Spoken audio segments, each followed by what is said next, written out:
Welcome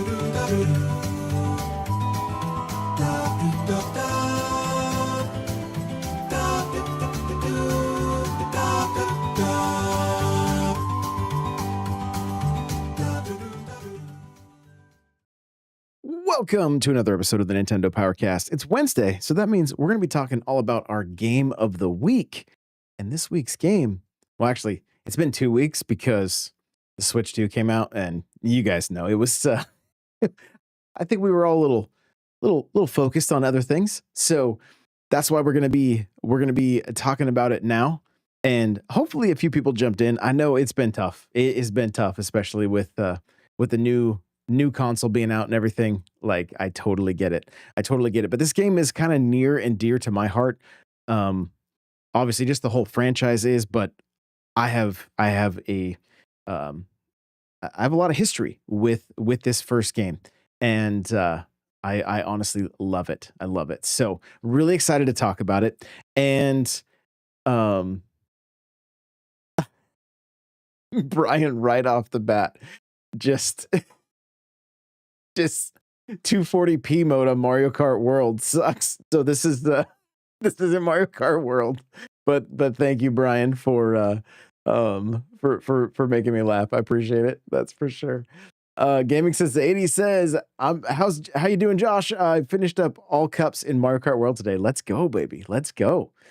So let's talk a little bit about Mario Kart World and Super Mario Kart.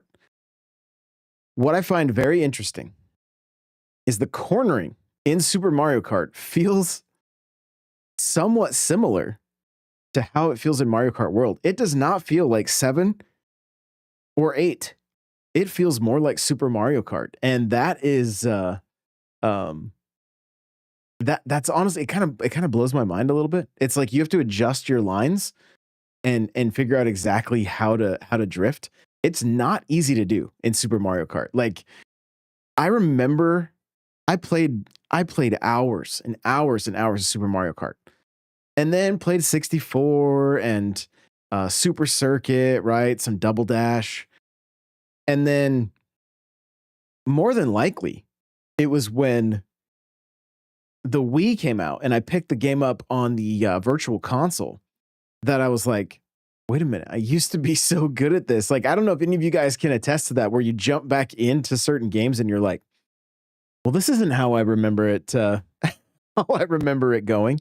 And it's because you get that muscle memory for games in the series, and it's hard to go back. Like, I'm afraid to play Mario Kart 8 Deluxe anymore after playing Mario Kart World, because I don't want to, like, that muscle memory is like, and Cryptic said it during stream today. He's like, if you can't play Mario Kart World the way you play Mario, or you can't play Mario Kart World like you're playing Mario Kart 8 Deluxe. It just doesn't have that same feel. So, and Cryptic wants to know if this is what World looks like without DLSS. It is. This is what it looks like. Brian says the only real cornering, in my opinion, is Super Mario Kart. It's all about racing, flat out, no breaks. Items don't determine a winner. And that's a true statement. And I know Brian has strong feelings about Super Mario Kart. I love it. I'm glad you're here for this. Debbie agrees. Yes, when it comes to the muscle memory. So let's take a just quick little history lesson on Super Mario Kart. So it came out in 92. All right. Release date is August 27th for Japan, September for North America of 92. And then in Europe, it came out January 21st, 1993. Obviously came out on the Super Nintendo. The developer and publisher was Nintendo EAD. And it was obviously published by Nintendo, produced by Shigeru Miyamoto. Kind of a genre innovation, Super Mario Kart pioneered the kart racing subgenre, combining racing mechanics with item-based combat, setting the template for decades of kart racers. And there's been a lot. I mean, from Sonic to Garfield to Nickelodeon, Crash Team Racing. There's a handful of them for sure.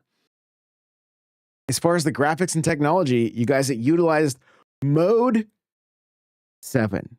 Mode 7 graphics, a feature of the SNES that allowed flat backgrounds to be rotated and scaled, creating a kind of a pseudo 3D effect, and this was key to the game's visual style and immersive tracks. And it was one of those things when you first played it, you're like, yo, this isn't like anything I've really played before.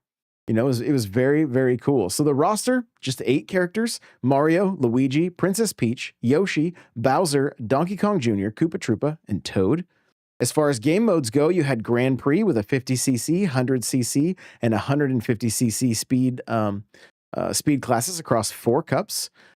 Time trials was beat your own best time solo, which I had a lot of fun with. I'll talk about it. Match race was just 2-player split screen races, and then battle mode with the iconic balloon popping multiplayer duels in arenas.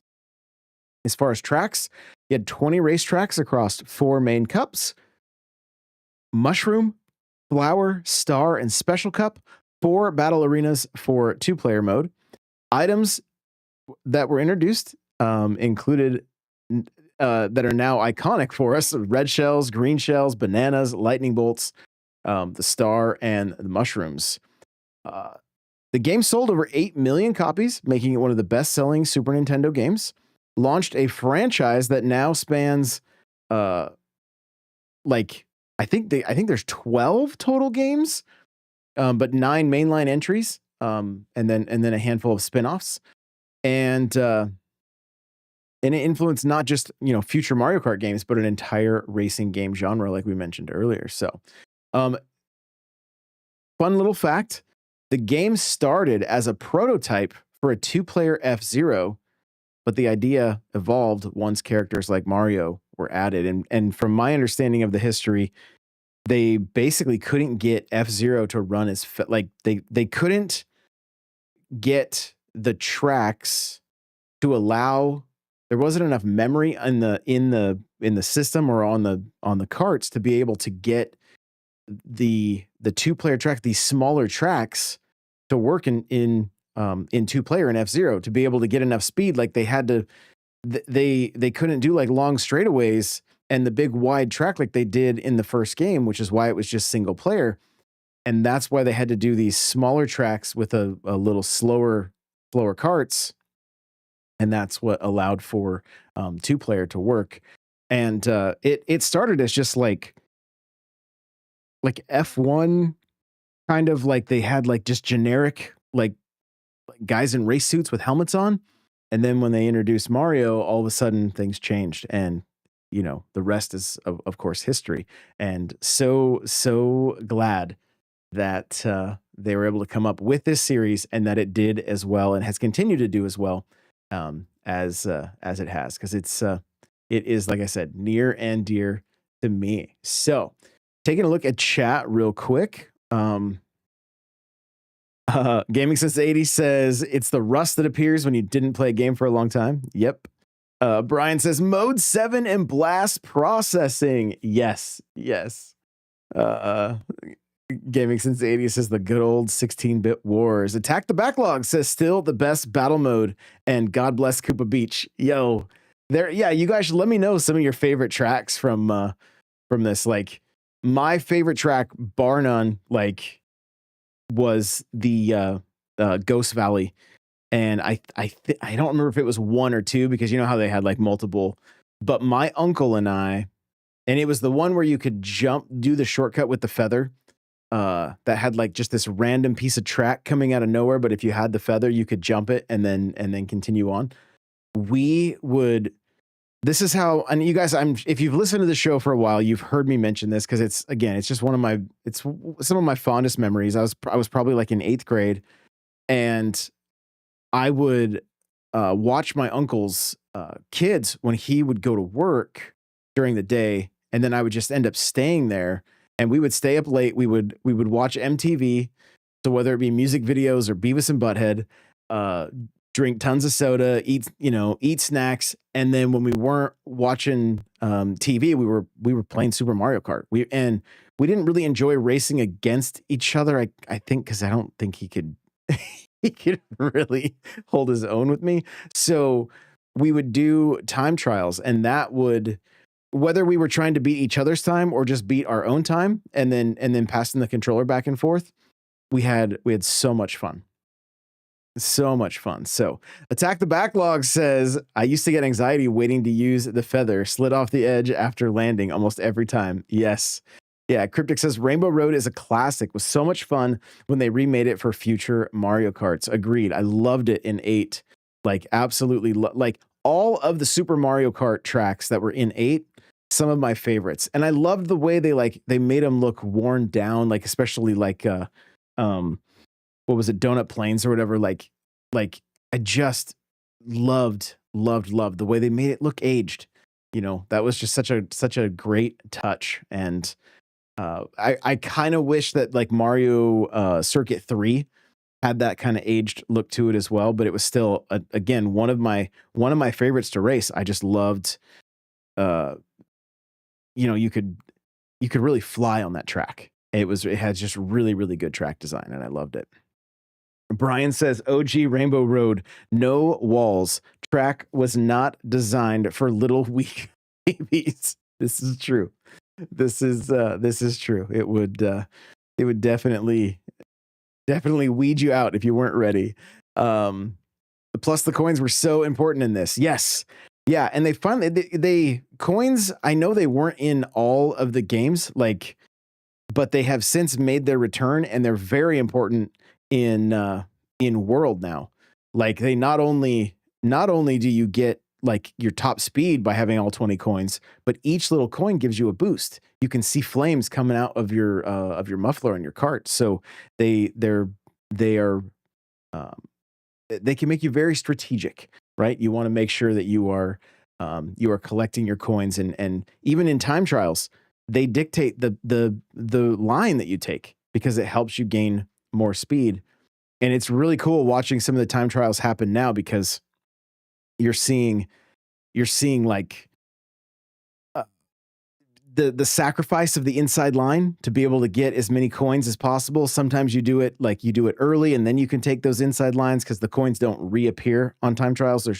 They're in a handful of spots, and that's it. So that was like it's just so. It's so great having those different little elements.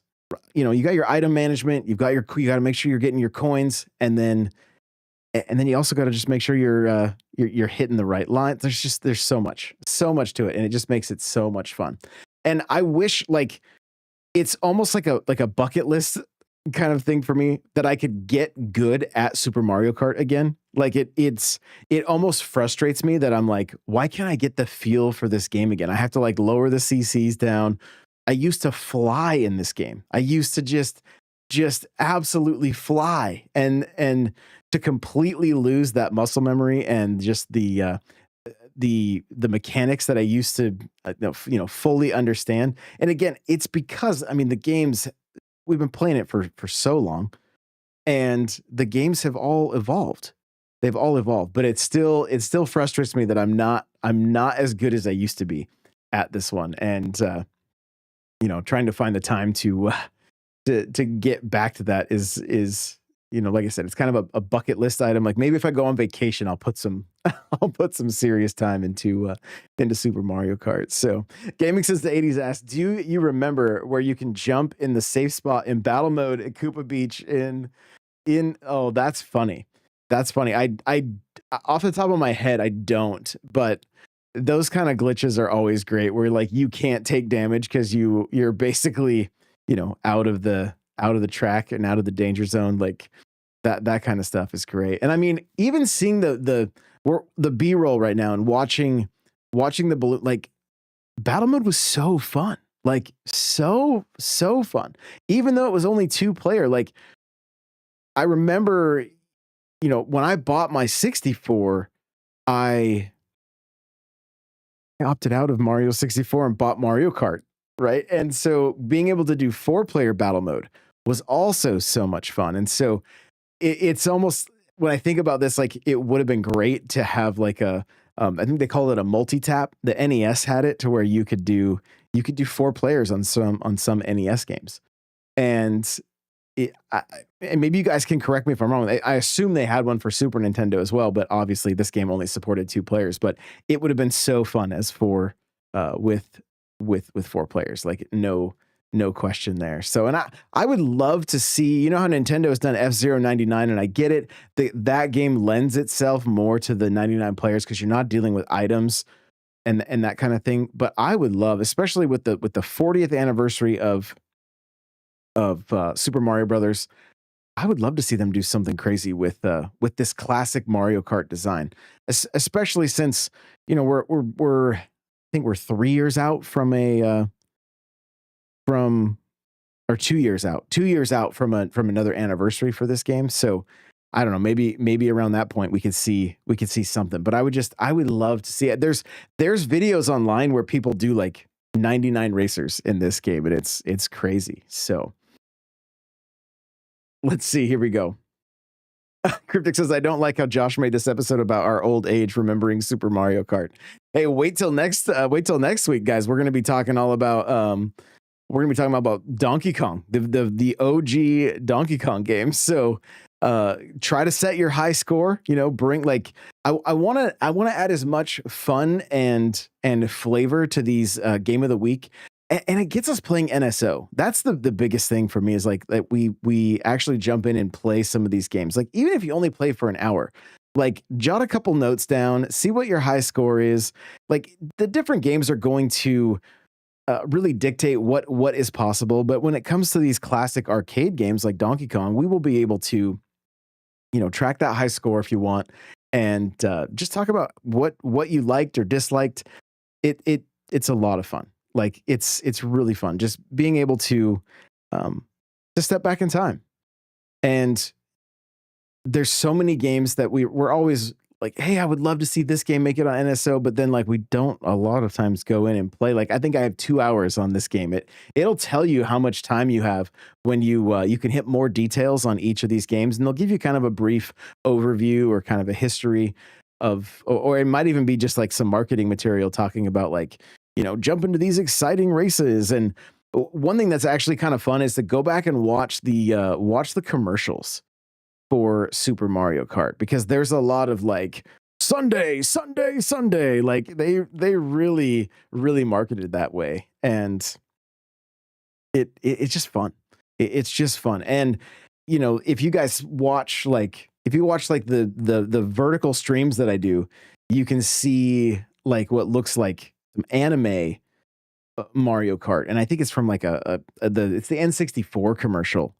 But like, it just looks very intense. Mario looks very intense, and I just love it. They've always done such a great job with this series, and it's a series that it's like literally marketed all the time. Like most of the time, you guys are going to see me on stream in a Mario Kart t-shirt, right?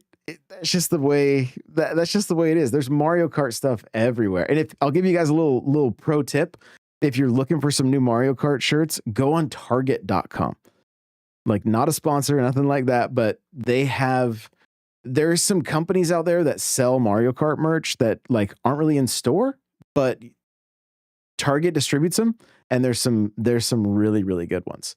Or you can do like Johnny Bo did and go to Super Nintendo World and just get all the Mario Kart merch that's there. But even on Nintendo.com, there's a lot of Mario Kart merch. And I don't, it's not here yet. I think it's coming. I think I got another 5 or 6 days, but I ordered a Mario Kart World Switch 2 case. So I'm like, my current Switch, I hope that they make the same case that I have for the OG Switch for the Switch 2, because I love seeing like Mario Motors and all of the different like fake brands that they've added to Mario Kart, just to give it all this like lore, if you will. So Debbie says, I was the oldest person in line at GameStop for the Switch. For me, not a child. I love it. Nothing wrong with that. Cryptic says, give us a DK Jr. skin in World. That would be fantastic as well. And if you look at what they did with Mario Kart Tour, there was a lot of like classic and retro style skins from the 16-bit. You could literally race as like the 16-bit pipe frame, 16-bit Mario, Donkey Kong Jr.'s there. There are really some cool things that they've added. And I don't think World is going to be any different. Like you think about World, there's a lot to do in it. Really, there is. There's a lot to do. I've seen weird statements like, "Oh, it's a 2-hour game." Like, it's not a 2-hour game. There's a lot to do. But at the same time, they kind of left it a little bit minimal as far as the modes and everything, and I think that's for a drip feed. I really, really believe that's for a drip feed of content so that like it keeps the game fresh over time. And that's not a bad thing at all in my mind because the longer everybody's playing and having a good time with World, the better. And like we talked about on I think one of the recent news episodes, they have the tournament coming out. And so we're gonna I'm kind of betting we're gonna see some kind of new mode added, some tournament mode added to Worlds. So I would love to see them really lean into each of the games, from Super Mario Kart and the 64 Super Circuit, like keep bringing those classic tracks back. Like we saw 96 tracks in 8 Deluxe. I don't know about you guys, but by the time World is all said and done, I would love to see it over 100. I think it would be amazing. And I think it's possible. It's going to be dependent upon how well it sells. Is it going to do as well as 8 Deluxe did? And those are big shoes to fill, right? Those are very big shoes to fill. Gaming Since the 80s says, what made your opponent in Mario Kart on the Super Nintendo a threat was the AI could use the star or some sort of special item nonstop. Yeah, I think that's we should talk about that. The way these games work, the way the racing games work, and I don't think it's any different now. But you guys will notice when you race, like say you jump into Super Mario Kart, you just want to go 50cc, whatever the case is. You will find that I assume it's random. It may not be. It may be based upon who you pick. There may be like I want to say that there's like a nemesis kind of system. Like if you pick Mario, Bowser is always going to be, and I don't think that is the case as far as Bowser, but there will always, most of the time, from what I can remember, one particular character will always be fighting you for first. And you've probably heard the phrase rubber banding, and that is where like you get so far ahead of everybody, and then they still catch up somehow. And it's like, well, how is that possible? Right? Like we're looking at the race right now. Peach was in first, but then Bowser was right behind her in second. And so you will have to contend with whoever that is based on who you play with. Again, I don't know that it's like a perfect science. Like if you always pick Mario, it's always going to be Bowser. I'm sure, we could look it up and find out for sure, but there is some element to it like that, right? Well, those characters they have access to a particular item. So like Donkey Kong Jr. can throw bananas pretty much whenever he wants, and like Peach could throw mushrooms, and if the mushrooms on the track weren't good, like I think they would shrink you. I think they were like a poisonous mushroom, but then you couldn't grab a poisonous mushroom from a question mark block. That wasn't a thing. It didn't exist. And so it was like there were some items in the game that the characters could use that you'd never had access to. Very interesting. You had your normal green shells, red shells, your star, lightning bolt, all that stuff.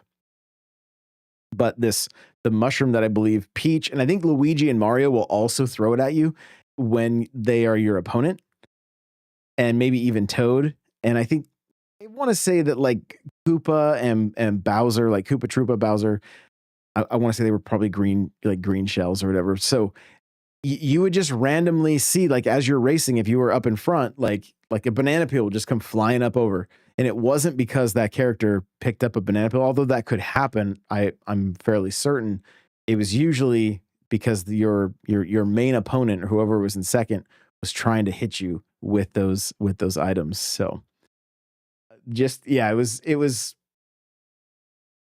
just a cool detail. And I always wanted to have access to those items that you couldn't have from the question mark blocks. I'm like, can we get that poisonous mushroom somehow? But there was never any way to do it. So, well, thank you guys so much for showing up for this, for listening after the fact. You guys are amazing. I love the fact that we're getting some history. We're getting some Nintendo history. We're playing some of these older games.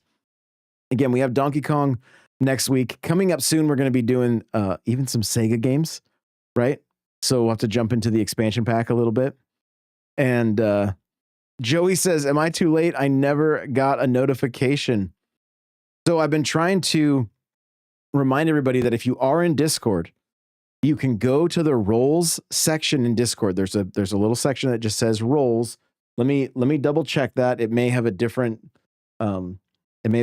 name that's not exactly just roles. I'm going to look real quick. But if you go into the roles section, it's self roles. So if you go into self roles, you can let's see. You can select, would you like YouTube notifications? And you give it a thumbs up. You will get notified. It's not like an at everyone. It's just like at that role, so that you won't miss any live streams as long as you have that notification turned on. So you can set your notifications if you don't want the at here's or the at everyone's from specific Discords, and I totally get it. But you can leave the notifications on for that YouTube one if you want to make sure that you don't miss any of the live streams or podcasts. So Cryptic says you weren't notified because you're a fan of Kiddy Kong. Wow. Wow. So again, guys, I want to encourage you, jump into Donkey Kong. If you've got fun stories to share, like if you played that game as a kid or anything like that. And obviously, I mean, it's an old game. I think 81 is when or 80 or 81 is when it came out. And so, it may be something you're trying for the first time, which is also very cool. Like I want to have those conversations as well. And I would like to take this a step further. Let's take this a step further. It'll take a little more work on my part, but I'm totally fine with it. If you guys want to record video of your responses about these classic games that we're doing each week, I can edit them together. So you have to have them to me by Tuesday. That would be the cutoff. But I can put your guys' thoughts in audio form. Even if it because maybe you're like, I don't want to be on camera. That's fine. Let me know ahead of time. I might only just take the audio anyway, so I don't really have to worry about it.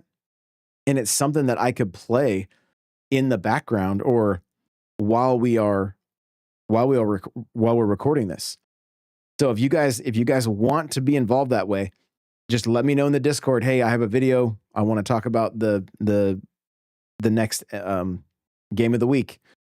And I will put them together so that we can have your guys' thought. Maybe you have reviews. Maybe you've got fun stories with some of these games, and it's just going to add another element of community focus, because that's really the point of this. Is it's the player's pulse, and it's about hearing from the community and hearing from you guys, and it's what makes it so fun. So.